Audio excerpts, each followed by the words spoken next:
Wito huo umetolewa mjini Dodoma na Waziri wa Nchi Ofisi ya Makamu wa Rais Muungano wa Bibi Samia Suluhu Hassan wakati alipokuwa akifungua mkutano wa viongozi wa dini kuhusu sensa ya watu na makazi kwa mwaka 2012 kwa niaba ya Makamu wa Rais Dr. Mohamed Garib Bilal. Hakuna mtu ambaye atakayeulizwa swali linalohusiana kabila au dini yake. Nimewahi kupitia sensa za nyuma za miaka ya nyuma wakati wa ukoloni, ambao walikuwa wanatufanyia sensa kwa kuangalia makabila yetu na dini zetu. Lakini madhumuni yale hayakuwa na nia njema. Hayakuwa madhumuni ya kudumisha umoja na mshikamano katika nchi yetu. Yalikuwa ni madhumuni ya kutugawa kupitia ukubwa wa makabila yetu na ukubwa wa dini zetu.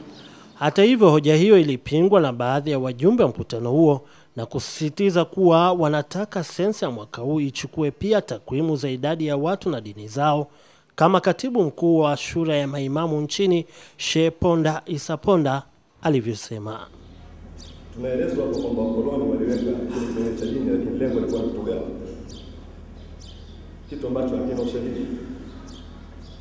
Bado tunaweza kusema kwamba hili lilikuwa ni jambo la kitaalamu na lenye busara kubwa, kwa sababu huwezi ukataka kujua idadi ya watoto, idadi ya watu wengine, idadi ya wafanyakazi, alafu uone kwamba kujua idadi ya Wakristo ni wangapi katika taifa lako, kujua idadi ya Waislamu ni wangapi, kujua idadi ya wapagani ni wangapi, jambo hilo sio muhimu.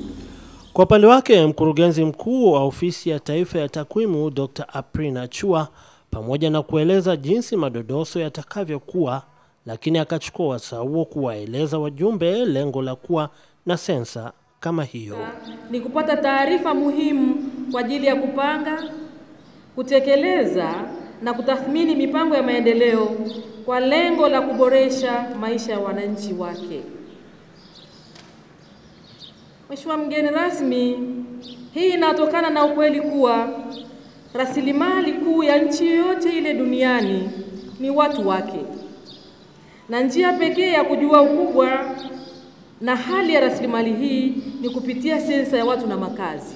Sensa ya mwaka huu ya watu na makazi itakuwa ni sensa ya 5 toka Tanzania ipate uhuru wake, na itaanza kuendeshwa kwa muda wa siku 7 kuanzia Agosti 26 mwaka huu.